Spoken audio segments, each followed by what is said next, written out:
boy's future is.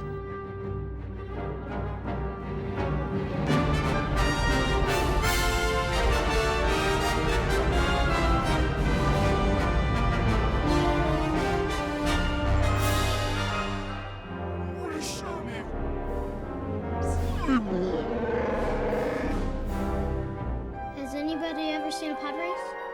I'm the only human who can do it.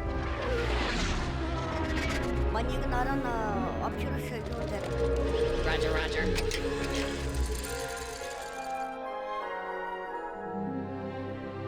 I'll not leave you here. I've got to save you. You already have.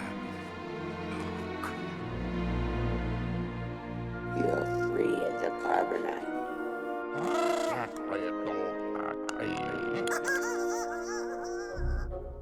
Not my eyes! Artu! Help! Quickly, Artu! Help!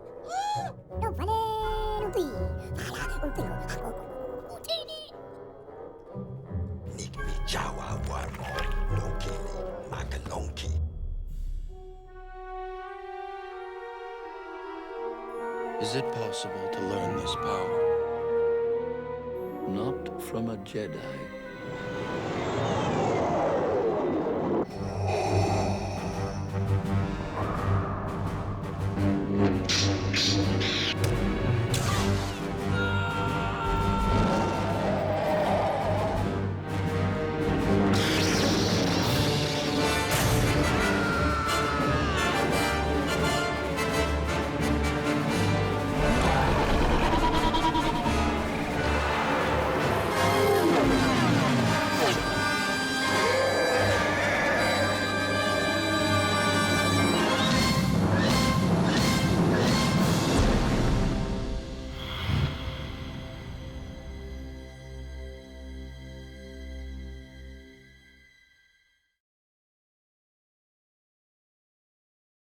Well, yeah, that's why I'm shooting this little test, is because the real logistics of where we can fit the camera and actually get a shot and get the scene and then sort of tell the story, which is out here somewhere.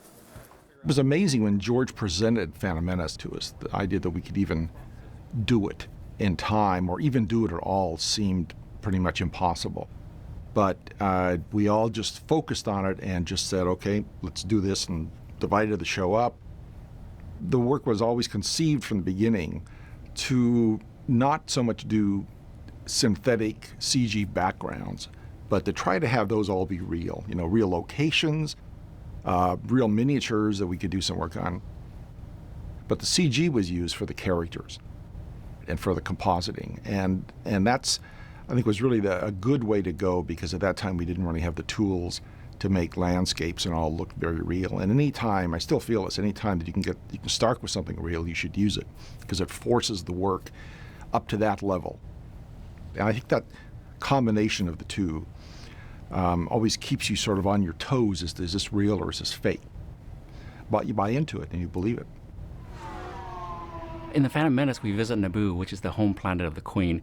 And it's a critical planet because it's kind of the center of, the start of Episode 1. And for the aesthetic of it, it was really interesting because, at this time, this was before the Empire, and George really wanted to create an aesthetic where it was a mix of different styles. And in some ways, it was a lot more romantic. Yeah, and even here, you could put ivy sort of growing up. It's a society that's very integrated in terms of technology with nature. And once we settled on that idea, it really grounded the look of the planet.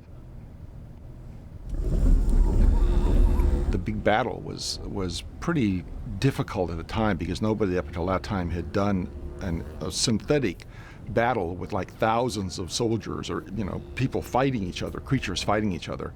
It's been done a lot since, but that was, as far as I know, it's the first time it had really been done without using real people, all computer graphics.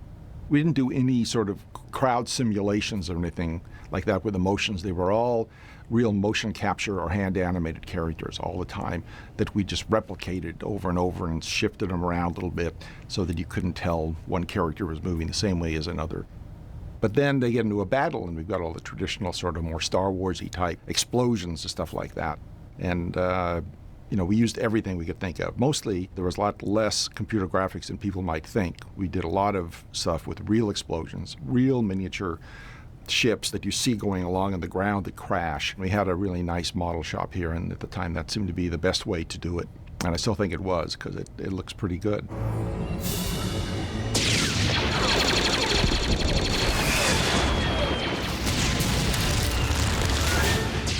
On Naboo, there is these other society which is complementary to the Queen's world, which are the Gungans.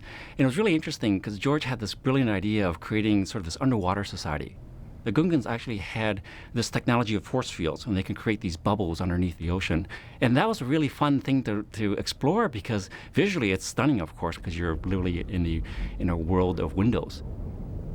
One of the wonderful challenges that George kind of laid on all of us was, okay, we're going to create something visually stunning, but he also wanted to really lay down the foundation that it had to look believable. It had to have logic and in a sense that, no, this world really could exist.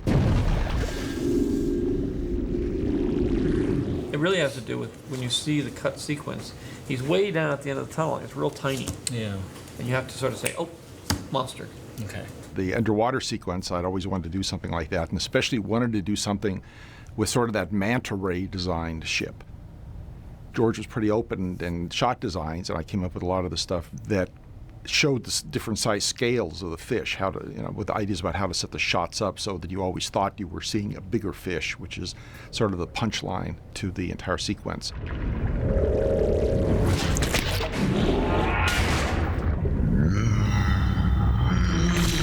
When I first saw the finished film, I was really thrilled. I mean, it was in many ways what we saw in our mind's eye come to life. I spent, literally years working on the planet itself, trying to design the aesthetic for it. And the execution by ILM was just flawless. I mean, it just looked great.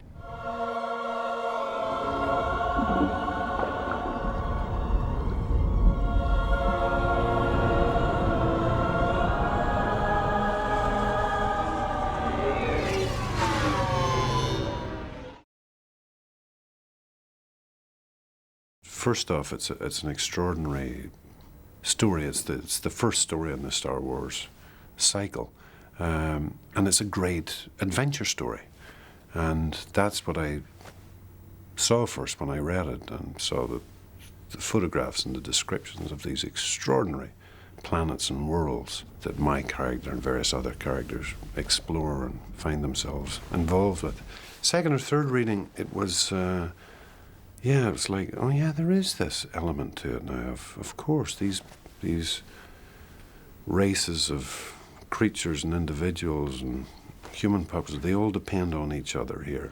Our two great societies have always lived in peace. The Trade Federation has destroyed all that we have worked so hard to build.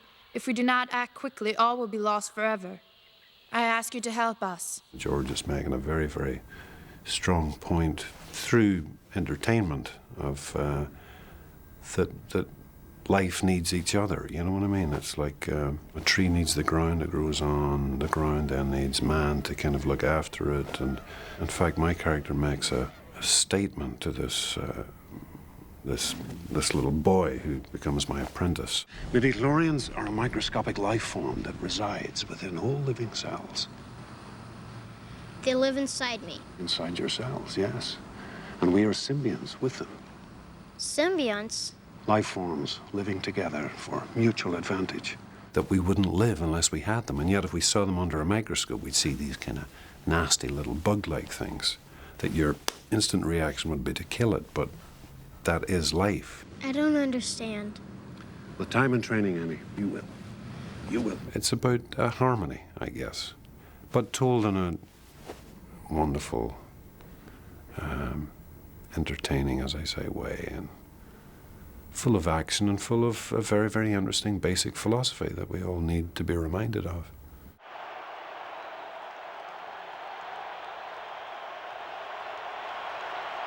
Peace!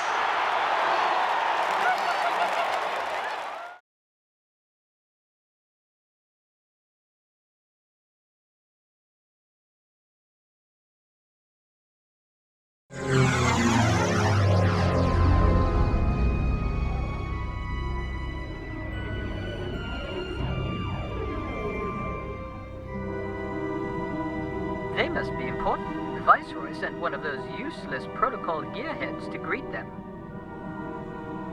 A Republic cruiser. That's trouble, don't you think? I'm not made to think.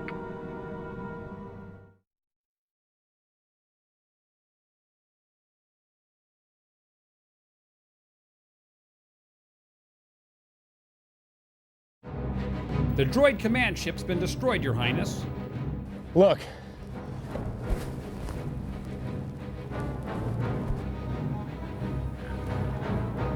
Now, Viceroy, you're gonna have to go back to the Senate to explain all this.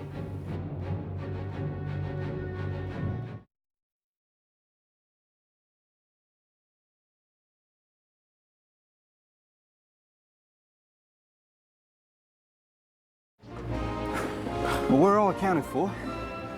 So in blazes flew that ship.